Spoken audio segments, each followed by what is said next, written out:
Ladies and gentlemen, to the 2015 Spring North American Challenger Series. I'm David Freak Turley, alongside the man that is proud to be North American, I presume, Aiden Zyrene Moon. Ready for some NA Challenger? Yep, proud to be an American, especially after that segment you did on PTL. Yeah, because we are way better than EU. The 2015 Spring Challenger Series continues as TDK takes on TSM Darkness in tonight's first match. Then, Enemy Esports look to continue their perfect record in the Challenger Series against Team Fusion.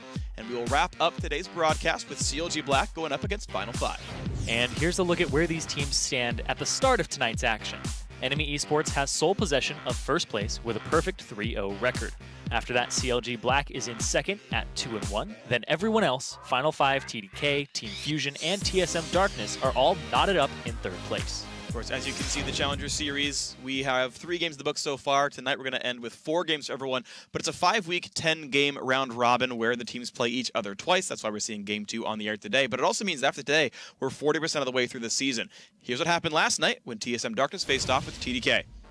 And both teams actually drafted themselves pretty good compositions here. You look over at the composition that TSM Darkness had drafted. They have a frontliner here, Arc second in the mid lane with that damage, but the big thing is TDK's comp.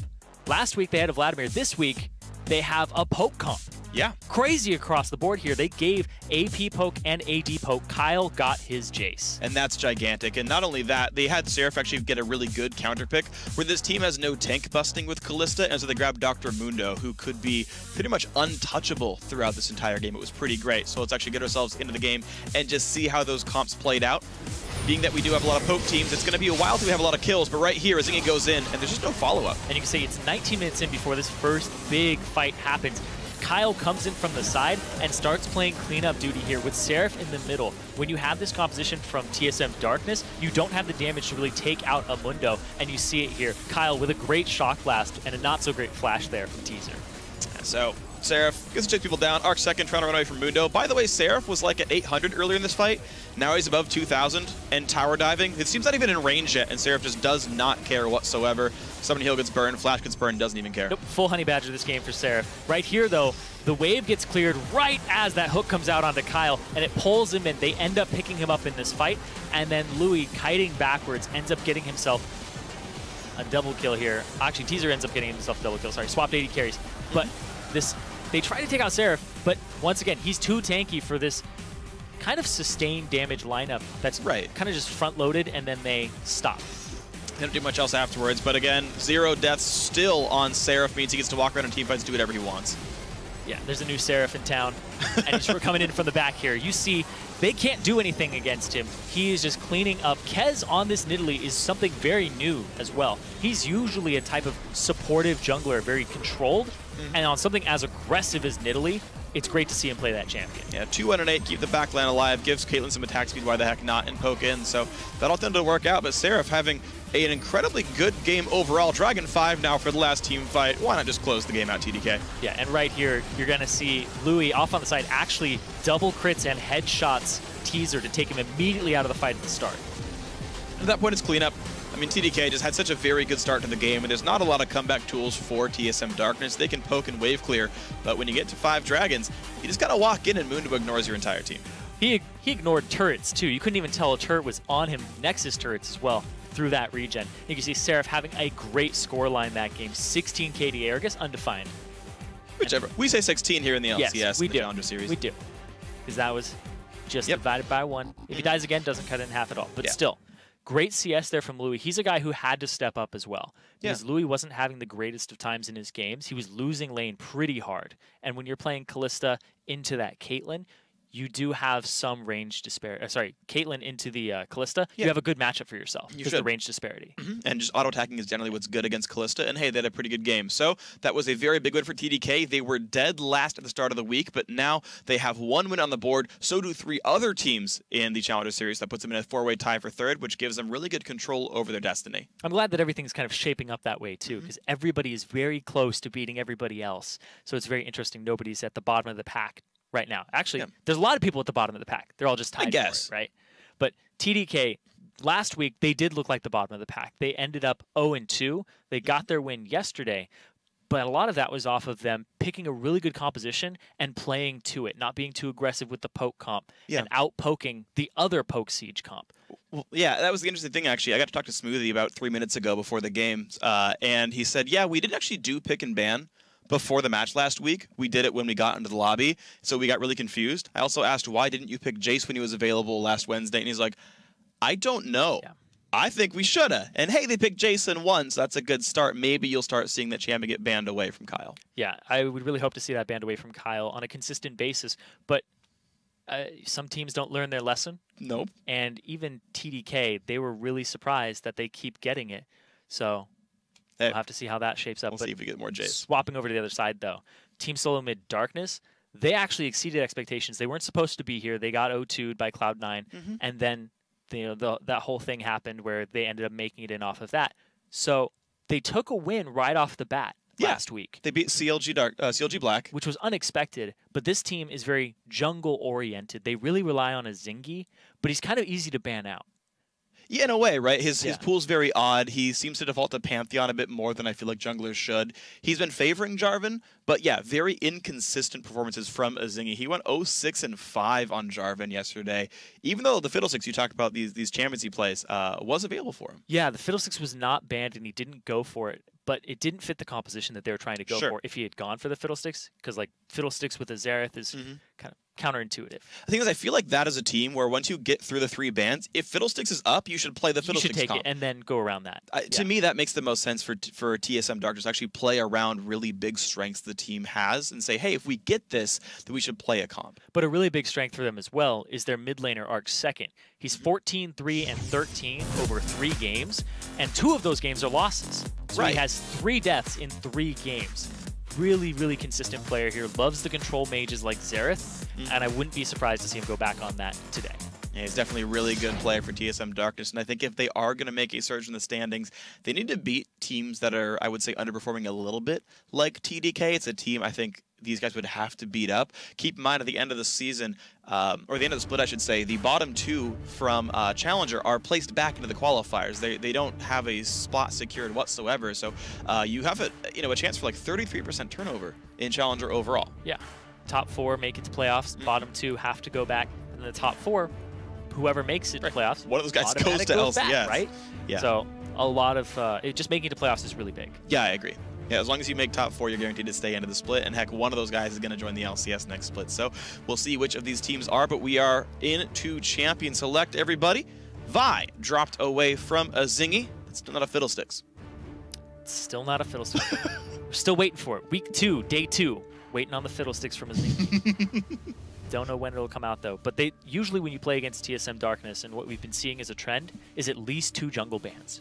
That's true. It does seem like that player looks attackable. There's the Pantheon ban as well. Again, 2 jungle bans. This says maybe they first pick Jarvan because that's still up and a big champion for Azingi. At the same time, Kyle does not get Zed. He is a good assassin player. Lissandra, neither for Seraph nor Kyle as well. Right now, it's shaping up to be a very interesting champion select because... Oh, okay. That's even more interesting because you're going to ban that cast, and it means you don't want to first pick it. They are most likely looking to first pick a jungler here on TDK side and set Kez up with something so that he can roam around the map. I wouldn't be surprised. Maybe the Nidalee again. It's very possible. He did have a good showing on that yesterday. Very true. But they're still going to leave the Fiddlesticks up. They're still going to leave a lot here. Like if J4 still gets left up, there's a lot of options here for Zingy to take. It's also TSM's last chance to ban Jace away from Kyle. Exactly. He did it and crushed yesterday with the champion. And that concerns me if it is left up. Also, guys, just so you know, while 5.4 did go live today in most of the regions, these guys are playing on 5.3, so the changes to Zillion, things like that, Cassidy as well, not in effect this week in Challenger or LCS. So in case you were wondering, there's the Jarvan ban. I think they were considering that getting pinched away by TDK. And rather than let him first pick it, they're banning one of Azingi's own champions. Here's the thing that confuses me too, because there's still a lot up. Nidalee, Rek'Sai, like even Lee Sin is kind of around the top, just hovering around there. But those are still 2 junglers that Azingi's going to get at least one of those 2. The Pantheon ban always confuses me against Azingi because I've not seen that be strong in his hands. Right, it doesn't. Every time we see him, he drops the ball with it. Well, maybe there's things in scrims that we just aren't seeing where it does work sometimes, but I think we've sort of seen throughout League of Legends history that scrims don't tend to always reflect match results. The Nidalee does get first pick here, and again, Jace is up, and TDK can play the exact same comp they did yesterday. Oh, they could just go for more poke on top of it. It's really confusing because when you lose to a team, you really want to change your pick ban strategy. And if you just let them do exactly the same thing, they'll do it because they're like, it worked yesterday. Now it's on you guys to change your strat. There is one thing to say about that, though. When a team is effective, you can expect them to pick the same comp and say, I know the counters. Say, you know what? We screwed up our pick ban last time. We should have picked champion X instead of Y. Let them pick that comp. They'll fall right into the trap. And I hope for TSM Darkness's sake that is what's happening here. Yeah, if you have a plan, then you can do that. There's like kind of mind gaming the mind games. Sure. It's great. But that's mind gaming us right now. They're not going to pick a Skarner. Azingi's got crazy things. He doesn't have Skarner up his sleeve, though. Hey, you never know. I mean, practice it in secret on a Smurf. Rush or Righteous Glory, rush at people with it. Oh my gosh. You know it does work with Callista, by the way, who is left up. Yes. So you can do crazy Callista Skarner dumb things. Dumb things. I mean, it's just silly, really, more than anything. It's great, though. It reminds me of Poro King just whoosh. Oh man, it works on that too, right? Yeah, back when Poro King was a thing. Yep. You could just do it by yourself though, right? Because you'd go in with the Poro, snatch him up, and then press F. Yeah. Because all smart people put F on that summoner spell. Annie and Callista do go through for TSM Darkness, and whenever we talk about Callista, we talk about point-and-click stuns. The jungler is probably already shown for Kez here with Nidalee, and the Annie's already dropped away, and Lyssandra's banned. All these things give TSM Darkness a really safe Callista pick for teaser. Yeah, and the fact that you take the Annie for yourself, you don't have that point-and-click stun against you in lane. Right. And we always talk about Callista combined with Annie is a really great initiate, because Annie stuns, she gets to throw herself in and even line up that stun, not having to use her flash for the engage. Yep. And it's a really good lane with the range. That's true. You can so easily trigger her W. Most Callistas will not start anything but Rend at level 1, but this is one champion where you can start Sentinel and just use the Soulbound trigger to do like 12% max health on like an 8-second cooldown, and it's dumb. It's so strong as far as lane is concerned. Jace does go through. TDK, by the way, I believe those are all 3 champions I saw last time. Yeah, this is not even a new comp whatsoever for TDK. Yeah, those are... Kate are still up too, which means they can play literally the same comp. Yep, giving themselves a strong laning phase with the Sona also helps you poke because you have the sustain if you take poke in return. They did win that game yesterday off of poking and then having Seraph run the Mundo in the top lane and then just run basically zone defense. If they're throwing out poke, Mundo just stands in front of it and soaks it all. Well, we'll see what he can soak in this one if he does get played in the team composition. TSM Darkness have to sniff that this comp is coming, that they have to expect very similar things to come out. That said, they haven't shown their own comp goals. All they've done is shown their bottom lane, which has cleanup and hard engage. So what else do you follow up this team comp with for TSM Darkness? Any solo laners and a jungle? And I guess Annie could be a flex pick too. Yesterday they did pick the Xerath for Arc Second. He'll know what he's up against right here for the most part. Jace top is not very common. It is possible. I mean, it's Kyle. He's playing Jace this game. Yeah, exactly. It's Kyle. He's going to play Jace, so you know what you're up against. They did have the Xerath yesterday, which did delay the game a little bit for TSM Darkness. Good defender. Because you have the Siege break, right? So I would assume that's here for Arc Second. He does play those control mages. He has really good showings on it in the past, and it's really his go-to. So that's what I expect here from Arc Second. Possibly a jungler here for a Zingy, but they have no rush on that. Okay, they're going to get themselves a top laner. Interesting. So they are contesting not Dr. Muno, but Maokai, thinking that they care more about grabbing that one away and not letting Seraph play it in the team composition. If they do lock the champion in after all, yeah, Udyr, I think, is unlikely to get played against a poke comp. Poke tends to get so far away from Udyr that he can't get in. You need hard engage, not follow-up engage right now. More to, like, you know, synergize off of this Annie here. And so instead, yeah, there's the Rek'Sai hover. Likely champion here. Still surprised they aren't picking a mid laner, but I guess at this point they can pick either hard engage, long range, siege, something in the middle for that mid lane. Yeah, their mid lane last pick is just to see what rounds out TDK's comp. And I really like that TSM Darkness, like you said, they know that this composition is possibly coming from TDK. So what they're doing is they're getting themselves some counters. Instead of the Thresh yesterday, they now have an Annie for hard engage. Yeah. That's how you counter poke. True. You hard engage them. There were times where it was like people keep drafting Nidalee and the enemy team doesn't draft any hard engage. And you just have to sit there and take it. Yeah, another Annie is actually a common pick again. People realize that you can play her and flash tibbers some fools, and then life gets painful. I do like the Rek'Sai, by the way, because she, as well as the Maokai with Teleport, can flank compositions, which also is very, very good against these sort of siege-focused teams, these long-range poke teams who don't typically have great disengage.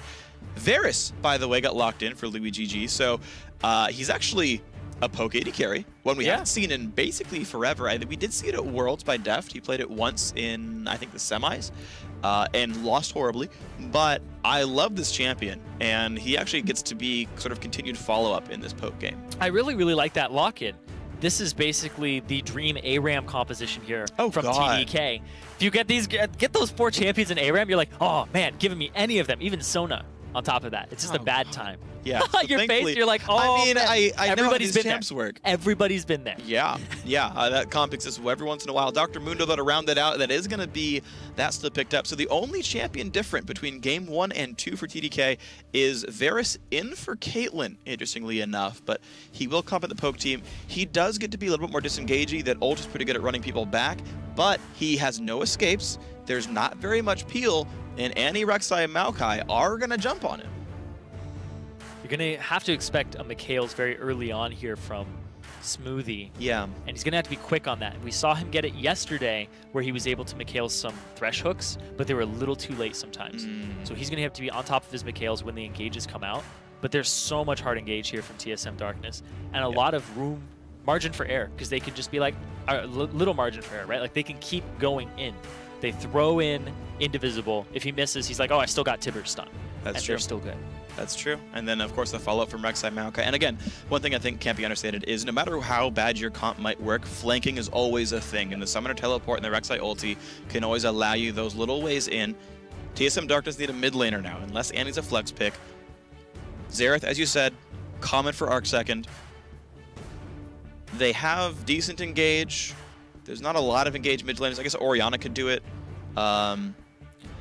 Or just some kind of damage follow-up. There's a lot of ways to play this. You could also like play a big split pusher and separate the poke team. Like none of these are really great duelists, aside from I guess Mundo can kind of hold the line, but only if he gets ahead. You got to watch out for Nidalee taking over the game though very early on. Like if Nidalee comes into the jungle and messes with Rek'Sai, it's still a very bad time for Rek'Sai. Despite people being like she's a great duelist, Nidalee is even better early on. Just the amount of stuff she has in her kit, overall the things that she can do very early on to you in the jungle is dirty. Yeah, so Nidalee maybe queen of the jungle, Rek'Sai queen of the Xerath might not be a good enough crown in this case then. If that's the case, we'll see how the Kez versus Zingy matchup goes in round 2 here. TDK once again keeping their lineup basically the same. TSM Darkness, they swapped in a better engage, support, and I would say a slightly weaker engage jungler. Yeah, they had the Jarvan, but the big thing is that Jarvan forcing a fight, you can really force it when flashes are down, right? That's how you force the fight, is with the Cataclysm. But here, they're going to be able to get in with a Zingy pretty much no matter what. And I want to see him on this Rek'Sai. I have not been convinced by a Zingy's jungle play yet this season. His Pantheon's been kind of lackluster. It's banned from him. His Jarvan wasn't that great either. I want him to impress me. Yeah, it's kind of unfortunate that the win we did see wasn't broadcasted live. Of course, the VODs are up on LOL Esports if you want to see some of Zingy's good games. And by the way, if you guys did... The Vi game, Yeah, exactly. His Vi game was actually quite good. And in fact, you might be able to see reasons why Dignitas did pick up a Zingy. We'll actually be seeing him play again this weekend with Dignitas, which means he'll, of course, be out next week for TSM Darkness for sure. That's right. Getting pulled up to the big leagues. But you expect this player to do well, considering that he did get picked up by a pro team this weekend. So... I still think eyes are on a Zingy. We all get our first taste of Dignitas and new jungler here. And TSM Darkness and TDK just together, both these teams 1 and 2, are going to have to get themselves up in the standings. Yeah, and also if you end up owning the tiebreaker or having like the 1-1 against the team, you end up tying them, you still have a better chance. You're just like, all right, 2-0 over this team, because yesterday TDK won it. If they go 2-0 over this team and then they end up tying them, they own the tiebreaker and they make playoffs. Right, yeah. Right. With such a small league, tiebreakers actually almost mean more because you're more likely to tie. Exactly. Yeah. Exactly. But I really like the compositions that came out here, because TDK drafted themselves the same thing, but a Varus. Yeah. So they're going to do more of the same of what you guys may have not seen yesterday. The VODs are up on LOL Esports under VODs. But TSD have something different today. Same mid laner, but they have more engage. I really, really want to see how this just all fleshes out. Yeah, it's always the big weakness is, can you start fights out? Annie, definitely more reliable engage support than Sona. So you do want to imagine things will go well in this case as the teams get themselves out of their fountains. We're going to see just battle lines on both sides here, just watching invades more so than starting ones yourself. Yeah, both teams, like you said, going for it. So nobody really with the aggressive moves early. Oh.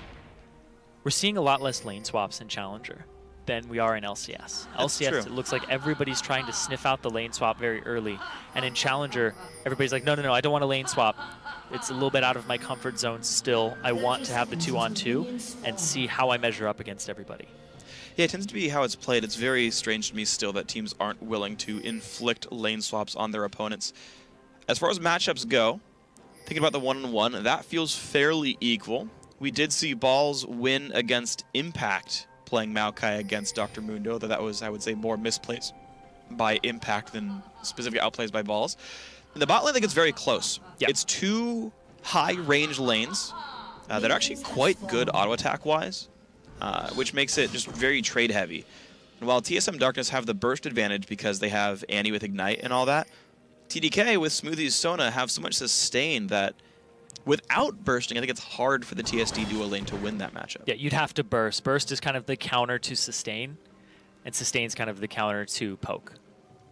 Oh, hold on. This is tricky. So look at Dr. Mundo on the minimap right now. So look, we can see that the Gromp is being started. Seraph is actually proxying this wave and trying to make experience get lost. You know how every Maokai ever tries to sort of kill the Wolf camp early on, right, and just destroy that, get level 2 TP in? Well, by Seraph pulling this wave, this entire wave of minions is going to die before Big Ol' Ron can TP in and ends up getting wow, the same XP, roughly, because a camp is worth roughly 1 minion. He doesn't wave. get one.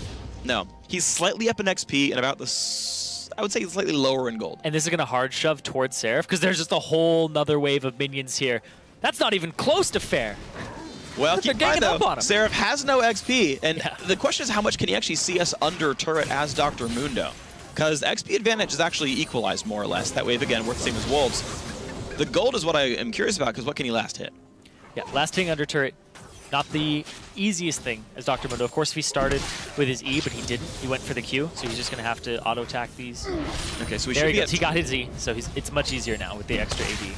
Let's see. He's going to miss 3 minions. Still comes up with more, though. That's close to equal, I would say. 3 minions versus a wave? Or a jungle camp? Yeah, so you can see like a 30 gold difference between the two. XP almost exactly the same. So cute counterplay by Seraph ends up being a wash overall, but this is the first time I've seen that. I really like it. Yeah, it's risky, though. Because if that guy was hanging out at the rafters, or if they were starting red, he would just walk up there and your jungler would be right in the vicinity to pick on the window. Yeah, he had trinket warded the brush above Krugs, and then it's like, okay, no one's doing that camp. Jungler's probably on the right side of the map, inferred all that information, and then went for it. Don't try it at home until you prep yourself appropriately. Let's see if Kez can land this. Nope. Prep. Oh, a little bit too far to the back. Arcsecond flashed away and survives it. Javelin would have meant probably another 300 damage in that trade. Yeah, still doesn't matter because he got the flash. That's true. Flash is really what he wanted from that game. Getting the kill would be just icing on the cake. So now we got to check how much Lewis can actually... Ooh, hold on. Oh, still going for the trade. Lands the Empowered Shock Blast. Forces the heal out as well. Kyle low on health. Already burned his Ignite as well. And he's out of potions. He's got to be careful. Ugh. 140 health. Oh, man. Only got Flash. Think he's going to come in? Flash like him will kill him. He has to stay out of range of Flash Unburrow from a Zingy at all times. Off on the right. Just both junglers showing up in the mid lane. Oh, there's the jump on in. Luigi G gets the Empowered W. The Ignite's going to be enough damage. First blood already. Teaser gets out of range of the backside, loses his summoners as well, but super worth it. The double stun from Indivisible. Perfect timing there to unleash that combo on the Annie. And Teaser was right on the same page with him. Mm-hmm. Teaser learning every single ability by level 3. I believe it's 1 point in everything. Yes, indeed it was. So yeah, of course, we saw them with the Empowered W. Has tried to smite to land a Javelin, but it didn't one-shot the melee minion, of course. He's not high enough level for that to happen, so no burst into Arcsecond. But he still gets to shove this out. Like we were saying, this is the Terror ARAM composition. Every time Kez shows up, they get to shove it, possibly throw some spears down. But man, I see this composition grouping up very early on to siege down turrets from TDK. Ooh, oh my gosh, Arcsecond. I thought Kyle was going to back. I thought he was like, yep, I'm out. You know, I have enough money for tier and boots. Let's do that. No, burst Arcsecond down again. Thing is, he already had the first recall, like a pretty safe one as well. Looks like Kyle will not shove the wave, but will recall on the spot. Problem is, that will actually be a slightly worse, I would say actually slightly worse recall than it would have been if he went for the last wave. Oh. He knows the mid laner's gone. He's not been seen. Yeah, knows he's not been spotted for the most part, unless there were defensive wards, which you doubt exist this early on. Nope. They're going to see Kez right here, and he decides to continue his back. Snidley's just scary. Snidley is scary. Again, queen of the jungle, I think, right now, overall. She's taken that mantle over from Elise from last year. He's a big bully. There are wards here that are going to spot Kez. He does come back with a pink ward to place that one down. A lot of vision control from both teams, and now it's going to be kind of that battle for vision coming out in the next couple of minutes. Yeah, what does interest me about that vision battle, as you mentioned, is there's one unknown ward. It's the ward right now that Kez is on top of, the one at the Krugs, because everything else got cleared and got spotted. So the rest of the vision was known, and the pink ward at Tribrush they obviously saw. So Kez has revealed bot lane, and I want to know if TSD can do anything about that information.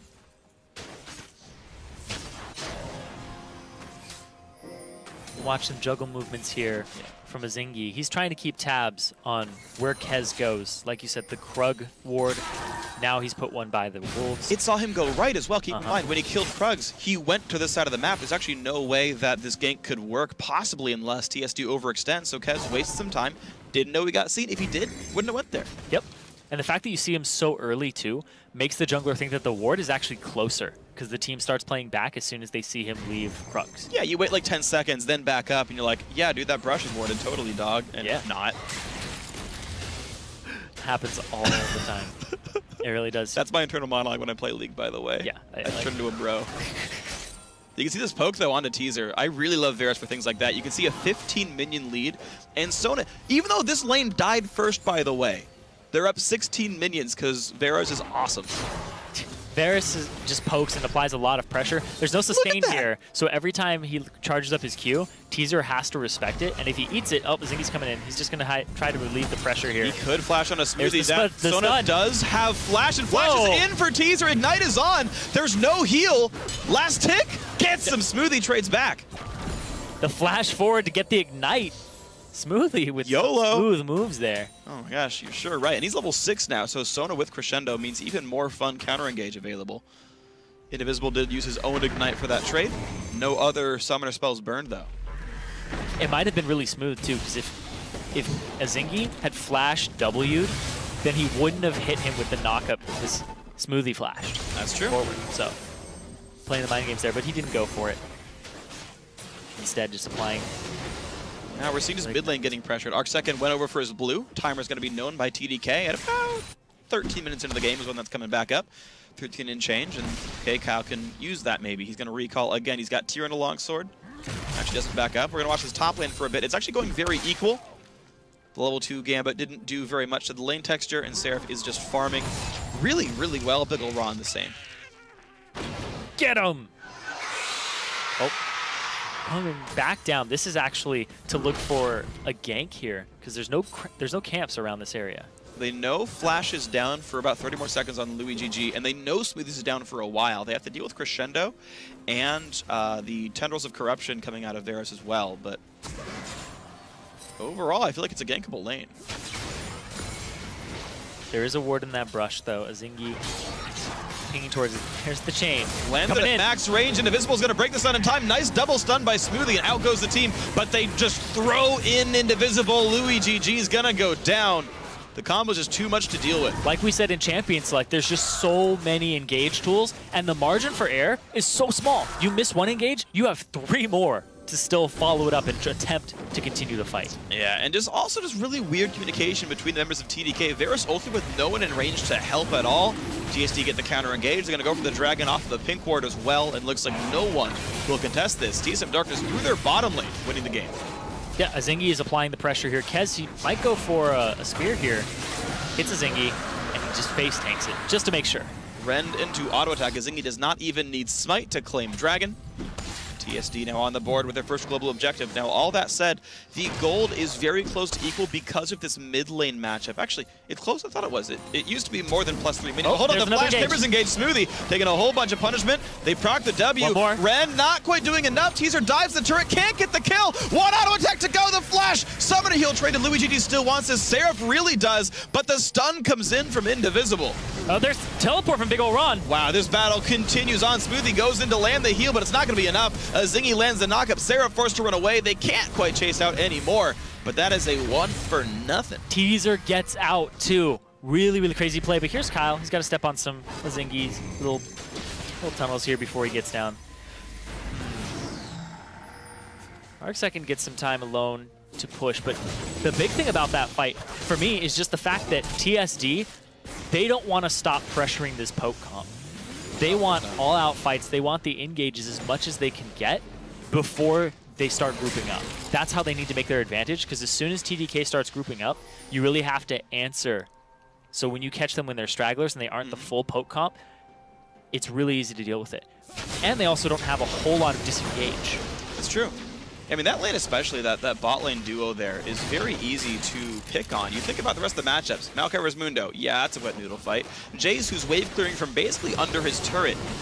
Never going to kill him either. TDK kind of almost aware of how big of a target is on those players' heads down there. They pick a lane without any escapes, and they're oftentimes playing too far up to deal with the pick attempts. Oh, yeah, Varus is a very juicy target to go after. Every time I see a Varus in a game as a jungler, I'm like, all right, that's the lane I'm going to. Because he doesn't even have a spell shield like Sivir. Right? Yep. He's 100% immobile. He's at least long-ranged. Yeah, he's long-ranged, but he doesn't have any movement tools, no move blocks, no move speed increases, nothing. He's got a root, he's got a slow. Yep. They help a little bit. But you got to play really far back. No, it's pretty hard and nice. The early blue trinket usage. Arcsecond, by the way, got one also. So 2 blue trinkets on TSM Darkness. They spot the jungle gank. You just see TSD so much more aware of how much pressure is on this lane. Zingy's early ward on Krugs spotted out Kez's first gank attempt down there. The blue trinket usage, again, in the lane brush, expecting Kez to be there. Gets it right again. TSD really playing this laning phase well. And they're picking on Louis GG, who has a history in the Challenger Series of not winning lane.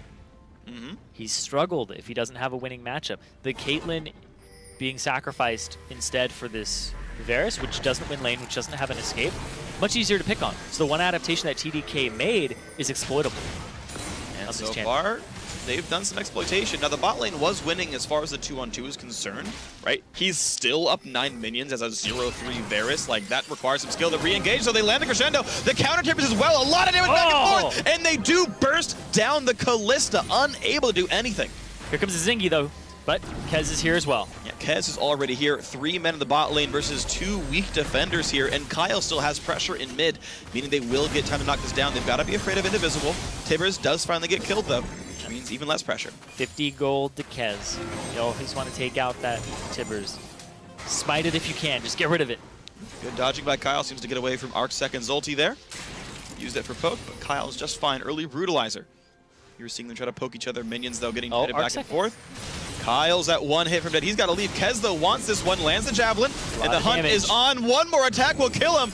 Auto attack. Heal used. And not going to get it.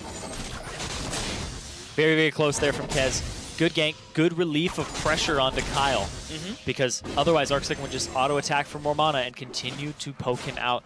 And that's going to force Kyle back, but now he gets a better recall than he would have had before. Absolutely the case. So really good things here by everyone in that mid lane. Arcsecond getting away safely and Kez relieving pressure for Kyle. I will say I am very impressed by Arcsecond's play this game. He got camped pretty early on, lost his flash at the very beginning. Kez nearly killed him on a repeat visit. And he's actually managed to keep equal in minions, impressively enough, without seemingly that much pressure by his team. So his solo play continues to be very good for TSM Darkness. There's his blue buff picked up about a minute late, no big deal there. But TDK, even though we keep saying all these things going well for TSM Darkness, they have this game within 400 gold, all the same. The synergy bottom, and TDK still showing that this bottom lane has some power to it with the crescendo and the chain of corruption. Was a really good engagement, a really good way to turn it around. They still, like you said, have an advantage in CS in the bottom, have a level advantage, experience advantage overall, because you see Smoothie level 8 to Indivisible still at 7, because he's been roaming around trying to get some wards. And 2 of those kills in the bot lane are on that support. Both supports. So like even the gold that has come into the game, bloodthirsty supports all throughout. Not ideal, but it does allow them both to get their mobility boots with distortion very early. Right, that's the interesting thing. They both invested that money into the cheapest boot upgrade possible and then the distortion to get the earlier flash, because these guys are the only two reliable hard engage on either team. Easiest to land skill shots, longest range, all that said. So having a 3-minute cooldown on your flash timbers or flash crescendo actually allows you to pick a good number of fights. So you do want to look really closely at what Smoothie and Indivisible are doing, because they are key to their team comps working, I think. Maokai is down here for this dragon, and Seraph gets some alone time with that top lane turret. And TSD don't get this. TSD don't get this. All right, there we go. TP coming in from Seraph. It's a 2-minion wave lead for Seraph before it starts. Kyle has to get away from the last one. He does! Arc second cannot land the last burst, but now it's a 5v4. The engage happens anyway. Teaser is low, but he throws in his support, and Smoothie incredibly close to dead, and he dies. The third for Indivisible. Big ol' run, tanks up for as long as he can, but he goes down. Stun onto Seraph. He doesn't have enough tank items to survive, so Seraph will drop. He flashes for almost no reason, and it's a 2-1 so far for TSM Darkness. Kyle's still trying to be part of this fight. Zingy comes back, though, and they're going to start the dragon up again. Seraph didn't get his ulti off until the very last second. He was dead. Oh, wow. Gets exploded. Kez on the wings. Kyle, though, again, cannot close the melee range. They are trying to poke. No other team could participate with this low of health, but they are sure trying. Shock blast on Zingy. They try. No. Dragon goes down to TSD. Kez forced one away. Zingy, though, not going to land with the Q. But all of a sudden, +1 kill plus a dragon for TSM Darkness. Our second flash there. Oh, wow. Trying to extend the range of his Q. Arc second did, sorry. Yeah. Yeah. He flashed there at the very end, trying to extend that range of his Q. Didn't quite work out for him there. Nice try all the same. It's a loss of a cooldown, but at least they can wait around till next dragon, and that'll be back up. They also have TP advantage on big ol' Ron now. Oh, yeah. Because he was already in the fight. A lot of flashes blown there. Everybody except for the 280 carries. This in the mid lane was really good, because now Kyle can't participate in this. Yeah. And watch Seraph here throughout this fight. Verisol. Yeah, exactly. The Verisol doesn't land, but Seraph hasn't blown his ultimate at this point. Still hasn't blown it. He's sitting on it, and then he gets locked up there, hit by the E, tries to blow it. Right there. You hear the sound, doesn't get it off till the very end. That's very surprising. There were no ignites left up at that time, and the Varus is on his team. It's not like he's facing any healing reductions. Strange choices there. He just got locked up for too long. He went from half HP to dead. But why not pop it close to the start, you know? Like, yeah. But regardless, the missed chain of corruption, the fact it didn't lock anybody up is really big. And that's something about Varus players, that it's pretty hit or miss, literally.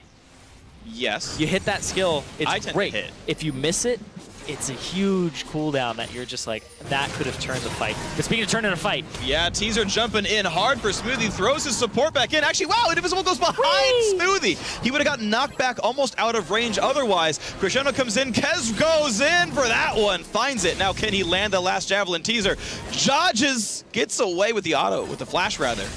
Empowered auto was almost enough all the same for Kez. Man, at that point, I don't think Indivisible wanted to be that far up with Kez coming in. I didn't know if he knew, but heck. Well, you wouldn't want to be that far up 2020. Hindsight. Yeah, that's true. So, bottom lane turret goes down. Kez finds a good counter gank. One of the very few he's found so far this game. 1-0 and 1 on him. Zingy, I felt like, has been all over this game. 0-0-5. Put up a camp bottom. So far did well with that one. So, gotta say, that looks good for the new Dignitas member. But this game still remains very close to Miko's apart. That's Indivisible's first death of the game. He is 4-1-3, and you can see the amount of pressure they're putting on Louis here, but then they continue it. Goes right over his shoulder, and then tries to continue the fight. You can see just throwing Qs here. Teaser can't rejoin. He's afraid of the Q from Sona, prioritizing him and getting that kill. And he did not see Kez coming. Nope. Not at all. And that rewards him with the turret in the bottom lane for TDK, the first turret of the game falling into their hands, and that actually gives them a gold lead.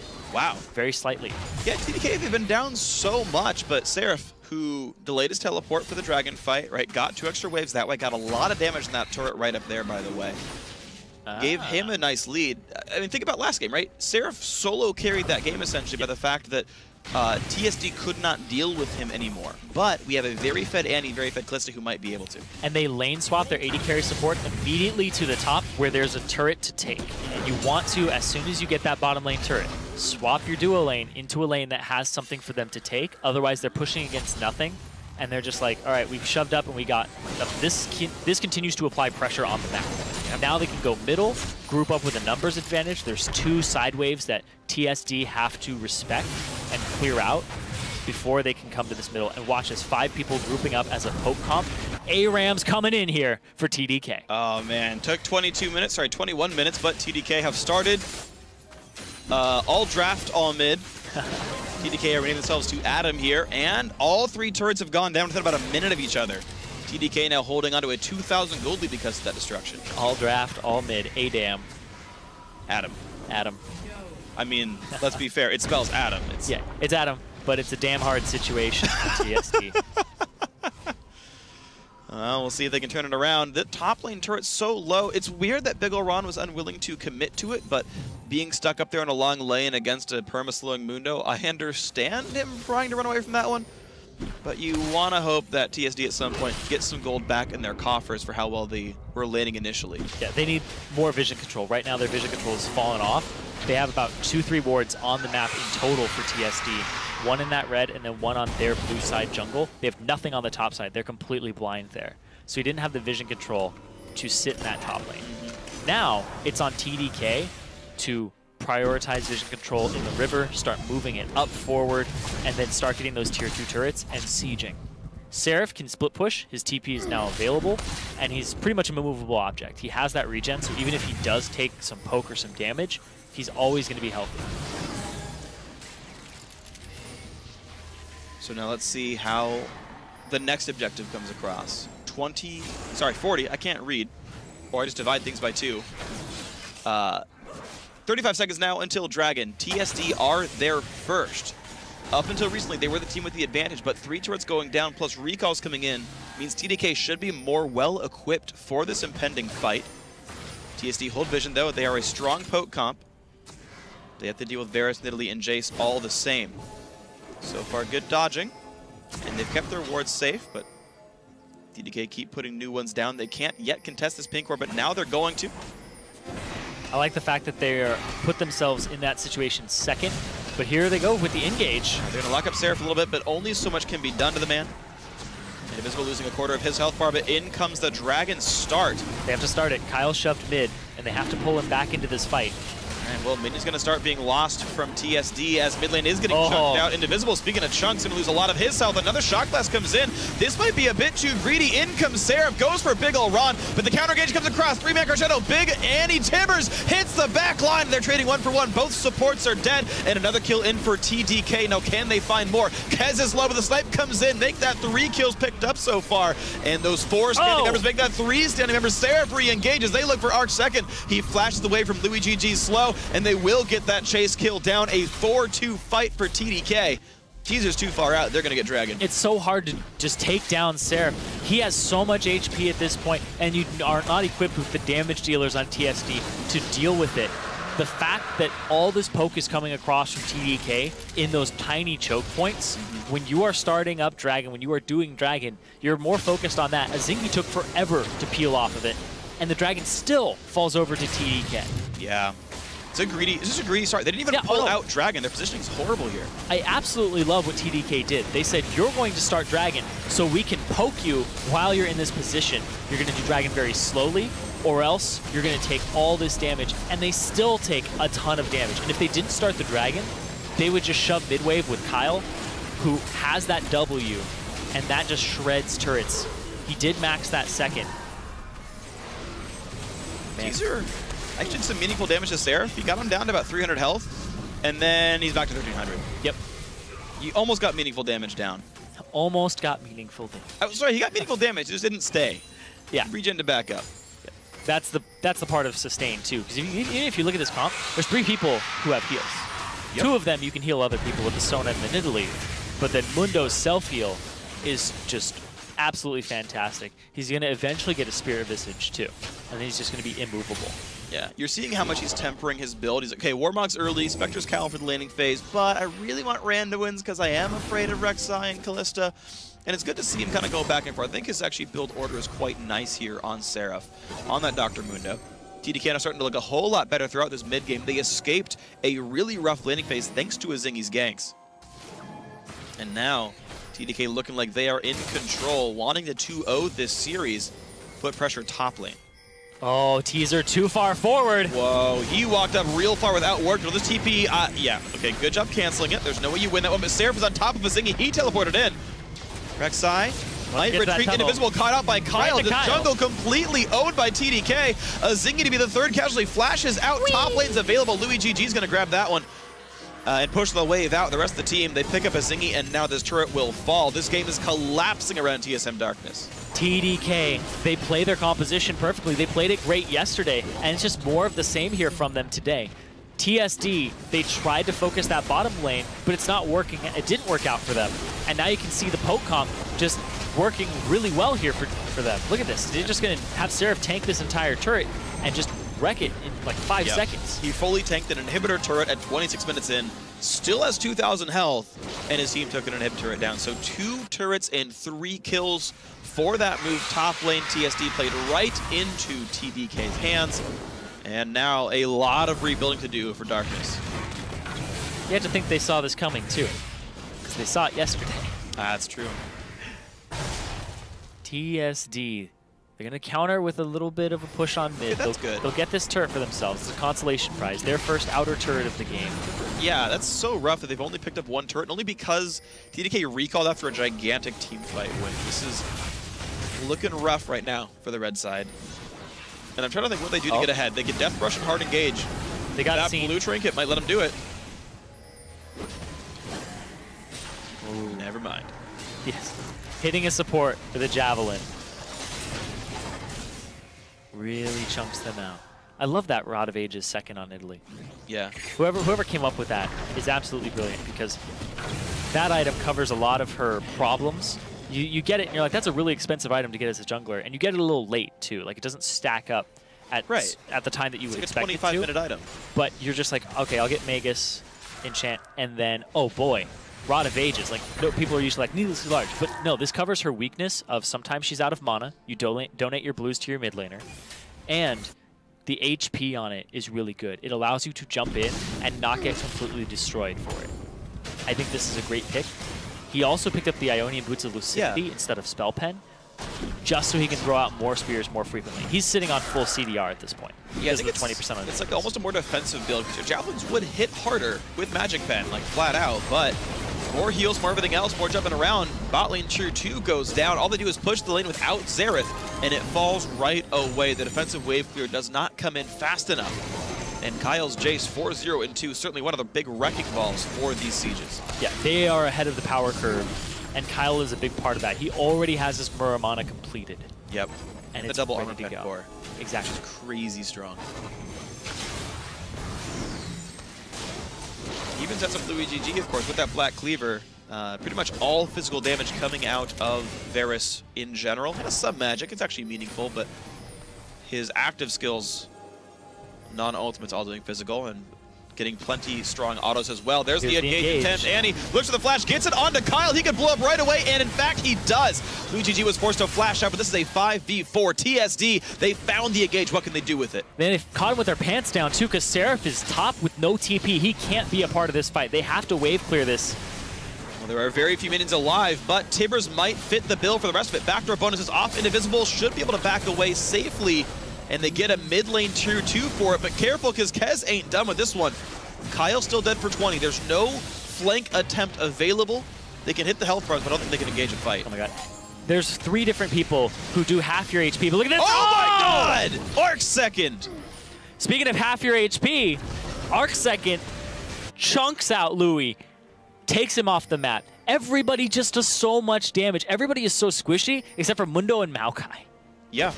Everybody takes about half their HP. This is a game all about dodging skill shots.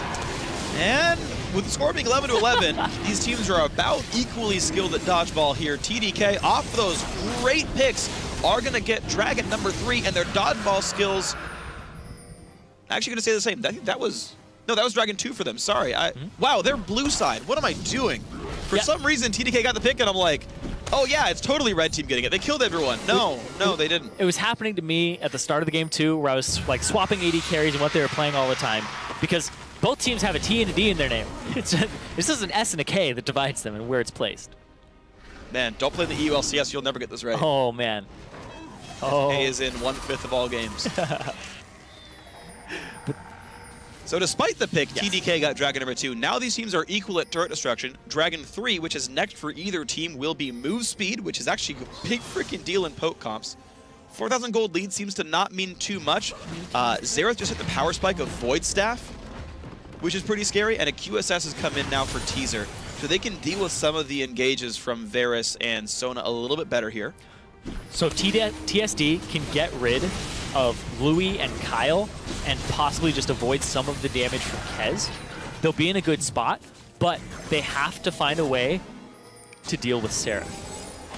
This Mundo, despite being very tanky, it's deceptive because he also has a lot of power, but they're not going to be able to do anything to Kez right there. They don't want this one. Invisibles now is actually caught on the side, but no one's going to chase it. Smoothie flashes and catches too. They got Arc second and Big Ol' Ron, but the re-engage comes in. Izingi forced to flash out, but Big Ol' Ron still wants to fight. He goes for Lewis GG, but there's not enough damage coming through. It should be a double kill to the back line, and in fact it is. The jungler and top liner die. And Louis GG, the only casualty back, but Seraph wants to keep on going. It is a 4 versus 3. Seraph takes a big chunk out, and Kez gets the 3rd kill of the fight. Now Teaser and Indivisible have nowhere to go. Can they kite this out? They're trying to. And he gets a bit of damage back, and Timbers is helping, but can't do enough. Smoothie will fall. Teaser still trying to kite, but the Rend is on cooldown. He actually can't do much damage. Dodge it all? Kyle flashes in, can't dodge too much. Still trying to get away, but the auto attacks are too much. Muramana helps quite a bit. 3-2 that fight overall. That must be so frustrating for a Kalista player when there's that many heals. You hit your Rend and it doesn't kill them because they just got healed, so you don't get the reset on it either. Rend is more than 1/3 of Hurricane Kallista's damage. If you miss the cooldown reset on that, Izingi though jumps in hard on Kez, gets the blue smite. The heal from Kez keeps him alive for a little bit longer, but there are some tunnels. Goes up on towards Kez, tries to outplay the pounce, and he misclicks out of his own tunnel. Oh, Izingi. Oh no. You didn't want that. You didn't want that, Izingi. Just going to check it out on the scuttle crab afterwards. But Izingi gets caught here, and he has to back up. He's completely out of this fight now. But then he decides, I have to go back in to get back on Louis. It does work because Arc Second throws out his ultimate right as he knocks him up. So it locks up Louis. They get that kill. And now this becomes about Teaser because Arc Second immediately gets hit by a Kez spear, and it's so hard to see these particles flying through so many different things. There's so much particle noise happening in these fights, and you have to look for key things like shock blasts, like at least javelins. It is very difficult to differentiate them in the heat of the moment. So Teaser is doing a really good job here of dodging a lot of poke, dodging spears, and he could almost run away with this fight, except for the heals that keep coming out from Kez and were coming out from Sona at the start. He actually managed to get his Rend cooldown back twice. The cooldown did come back up for him, but not enough happened there. Seraph going to get chased down. I don't know if they can really kill Buddha, but they're going to sure try. Teaser. But oh my god, Teaser loses almost all of his health. I don't know if you really want to keep fighting this battle anymore. Javelins come in. TSD do in fact turn tail and run. Abort. Kyle, though, a couple hundred damage there. Okay. Bloodthirster will heal Teaser up on this Raptor camp. He's at half now. Maybe TSD can keep up in this one, but they're starting to bleed kills away.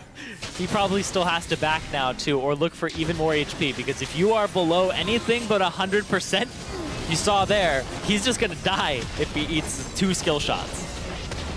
And now turret number 7 goes down. TDK have knocked down mid tier 2 for all the poke they did to Teaser. Was unable to fight there. Luigi G, though, taking a lot of pain. There's the shots. Arc Second from downtown grabs another. This Xerath still doing work. 5, 2, and 3 for him. But Big Ol' Ron looking now for the TP flank. It is a 5v4. Indivisible does have flash.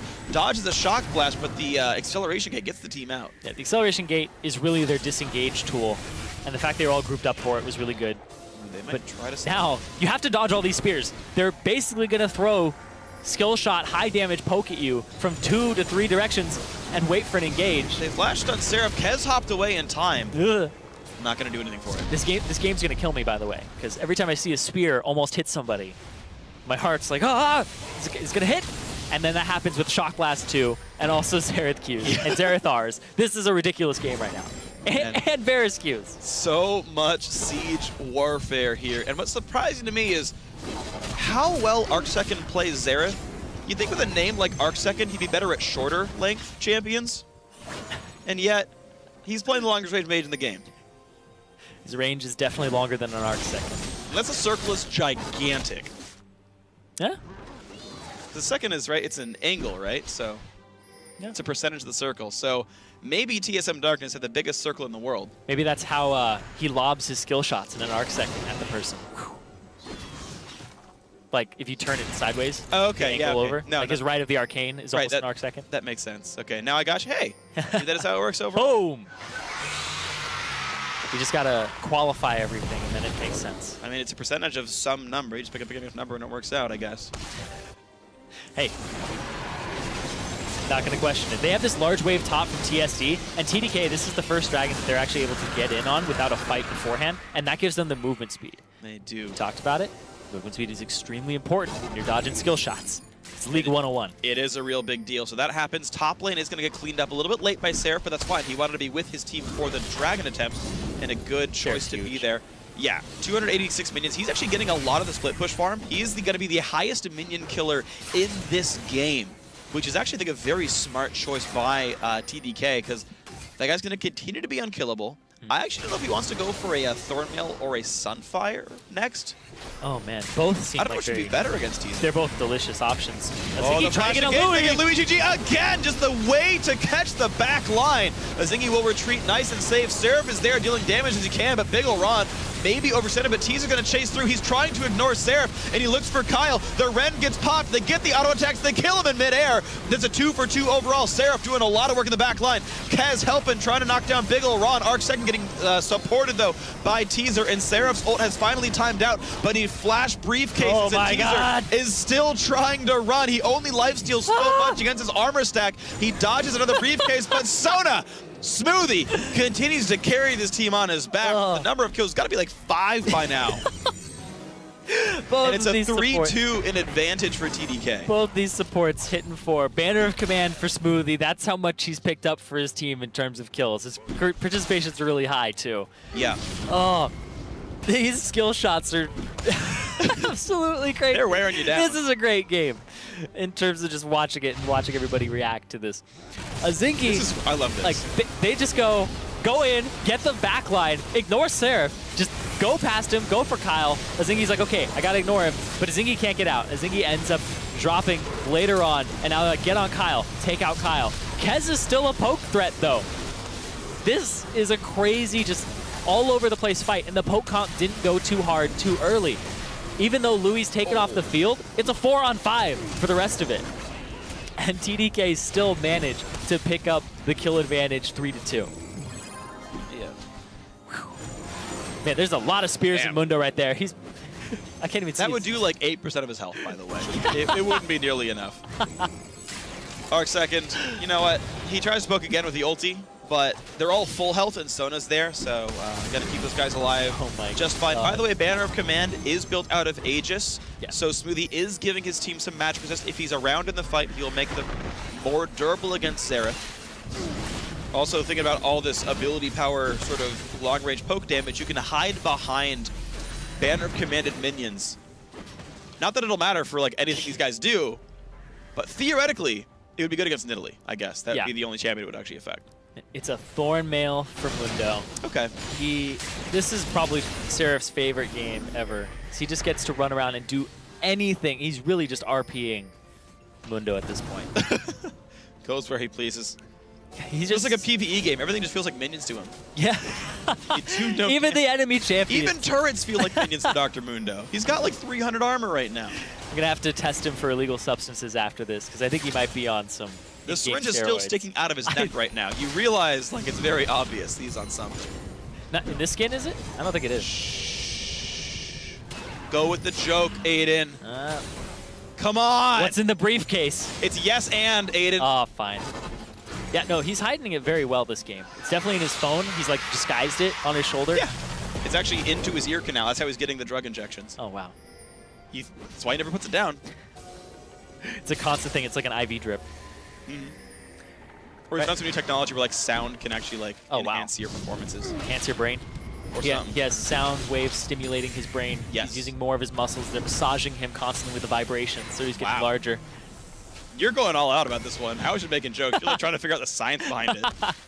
That is more than I was willing It's to like go. one of those things that electrocutes your abs, and then you get, you get a six-pack. I've heard actually really bad things about those. Yeah.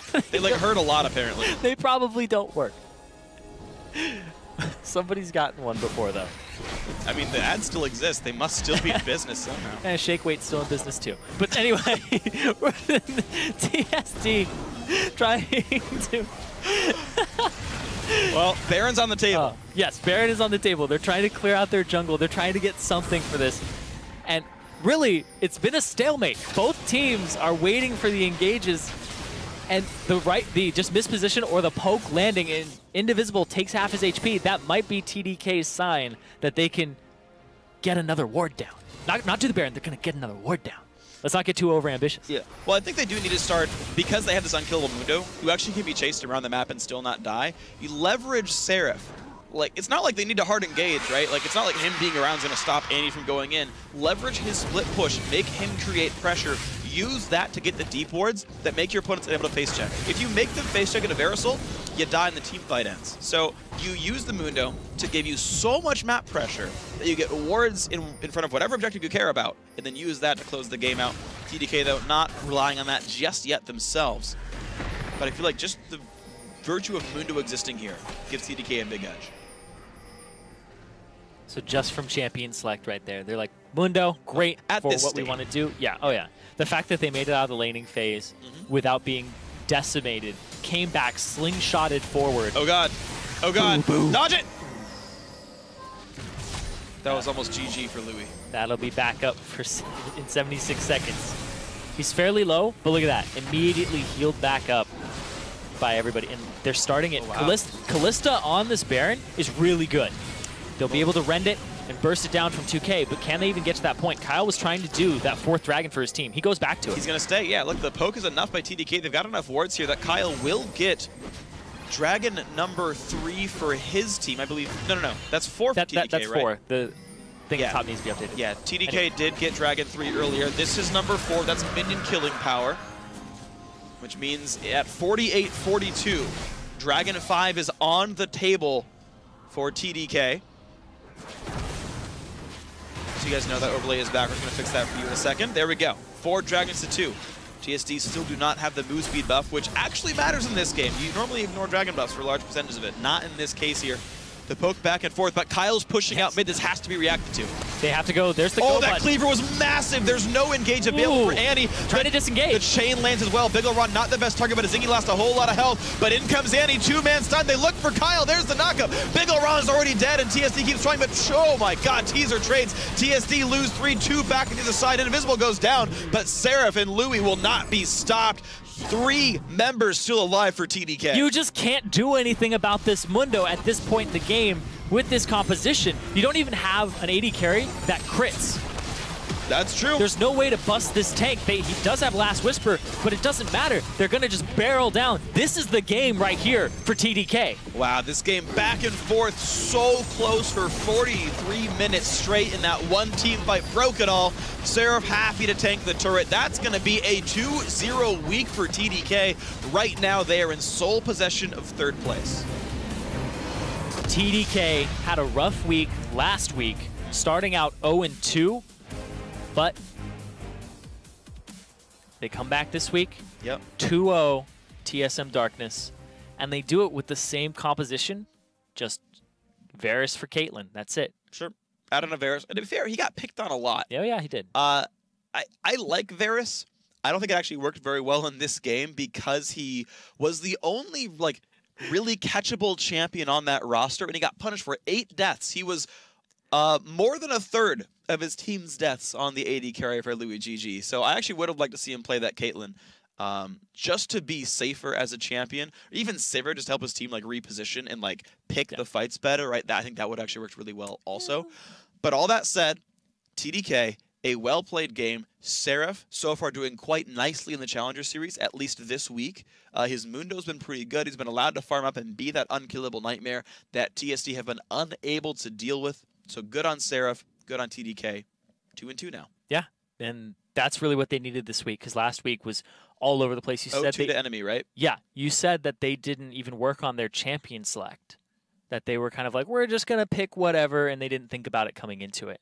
You can see once they put some thought into their compositions, they don't even have to put too much more thought into it if they just get the same comp again. Yeah, and they realized that picking Dr. Mundo would be a good choice for them. Dr. Mundo as well as Jace. Again, they were a little bit, I asked their support, like, why didn't you play Jace last time with Kyle? He's kind of good at the champion. And he's like, I don't know, man. Yeah. I don't know. It wasn't in my hands. This time, they made the right choice. They picked up a champion who's known for remaining one champion. No one else plays Jace. I don't care that no one else plays Jace. He plays Jace. They play a poke comp around him. Kyle does real well. Like, make your own meta, guys. If you're good at the champion, play it. Make that thing happen. TSD, we're given Fiddlesticks both times, played it neither. Zingy, to be fair, had a pretty good game, but I would like to see them play Fiddlesticks comp. I mean, Fiddlesticks, if he could even get to that back line, would just shred everybody instantaneously. But also, you were talking about Kyle with that Jace. Yeah. Once that Jace gets to the point where he can shred turrets, he's causing constant pressure on that mid lane. He's like, I'm turning to the left, throwing an acceleration gate shock blast at the fight, and then I'm just going to continue shoving mid. They engage us, and then Mundo's there to just tank everything and make them rethink. The cleaver, like you talked about, was really huge. Yeah. It stunted that engage. They couldn't run into the back line, and then they were like, okay, abort, but Mundo keeps you close to him. He's very sticky. He keeps landing that. One really big clutch cleaver from Seraph, also TSD. I would say their overall flaw was focusing too hard on neutral objectives, giving up lane pressure for that, allowing themselves to be poked at and played because of that. Now, guys, we're going to take a quick break, but when he returned, Nintendude makes his live broadcast return to Team Fusion. But will it be enough to stop the streaking enemy esports who are 3-0? Find out after these fat beats.